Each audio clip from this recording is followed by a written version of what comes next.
Hi everyone. Today we're going to actually get into the Civil War. So before we were talking about events that led to the Civil War, and essentially it was sectional tensions that boiled over. So several issues had occurred over time that increased the growing tension between northern and southern states. Some of these include the Compromise of 1850, the Kansas-Nebraska Act, Uncle Tom's Cabin, Bleeding Kansas, the Dred Scott decision.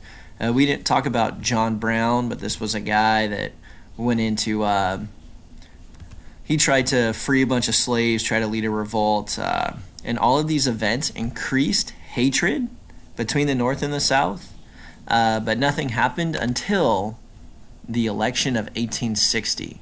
And this showed that each section of the United States had different views, and this is known as sectional differences. You can see in the election, the red is Abraham Lincoln. You can see where he won. The green was a party that was led by Breckinridge, and that's where he won. The orange even had different people. And the blue, there was even someone in the blue. So this is sectional differences. Each section of the United States was different. These are territories, so nobody was allowed to vote there.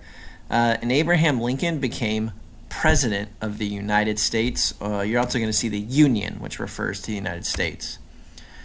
And the election of Lincoln in 1860, it was followed by the secession of several southern states that feared Lincoln would try to abolish slavery. Secession means you are leaving a country. So the southern states left. South Carolina, followed by the rest of the southern states, seceded from the Union. And what this means is South Carolina and southern states left the United States and formed their own country named the Confederacy. And the Confederacy consisted of these gray states right here, and the Union, which is the North, are these blue states right here. And now we're going to talk about major events of the Civil War. First battle is called Fort Sumter on April 12, 1861. This is in Charleston, South Carolina. The North, the Union, goes into the Confederacy South, and it's the opening confrontation of the Civil War. And this is where they realize there is going to be a war, and it is a Confederate victory. The Confederates actually win this battle. The next event is the Battle of Antietam on September 21st, 1862. This is the bloodiest single day in American history. More people died on this day than any day in Union history. 12,410 Union soldiers were killed. 10,316 Confederate soldiers were killed. This was a Union victory. On the very next day, Abraham Lincoln issued the Emancipation Proclamation. And this freed all the slaves in rebelling states. So it only freed the slaves in the South. There was actually still some slaves in a few other areas. It only freed the slaves in rebelling states, so the South. It also allowed African Americans to join the Army. They were not allowed to join the Army before, but now they can join the Union Army. The next battle is the Battle of Gettysburg, which was fought on 2 days. It was fought on July 1st and July 3rd, 1863. The Union wins this battle, and it is the turning point of the Civil War. The Union really starts to take control after this, and Lincoln issues the Gettysburg Address after this battle. So the Gettysburg Address was on July 3rd, 1863, and it's a speech by Lincoln that describes the Civil War as a struggle to preserve a nation that was dedicated to the proposition that all men are created equal. So he believed in the Founding Fathers that all men are equal, and the war was to preserve the nation. And he said the nation was ruled by a government of the people, by the people, for the people. So it's all for the people.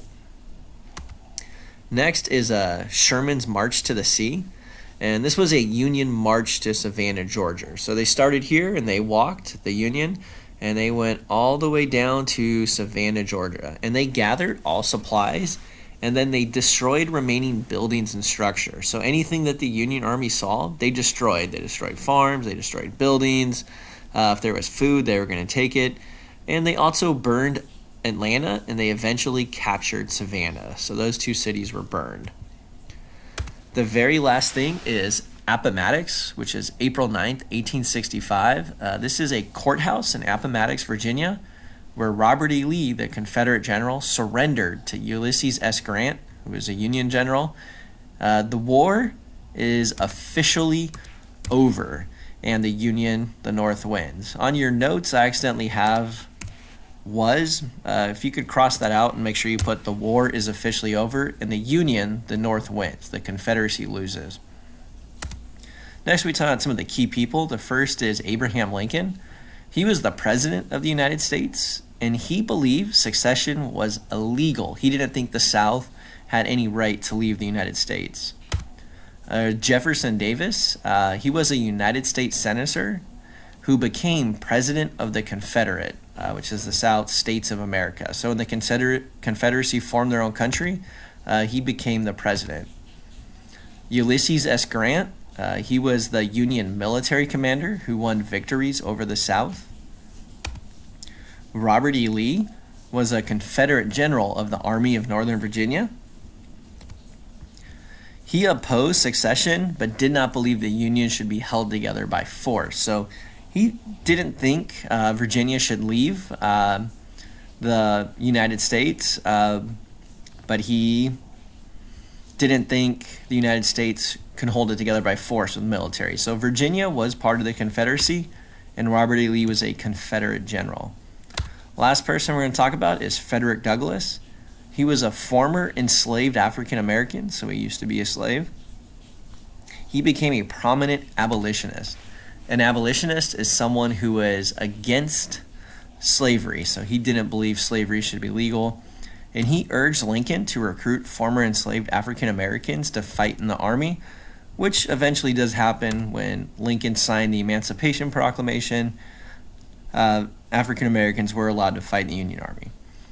That's it for today. We're going to have some other things we're going to do. If you have any questions, let me know.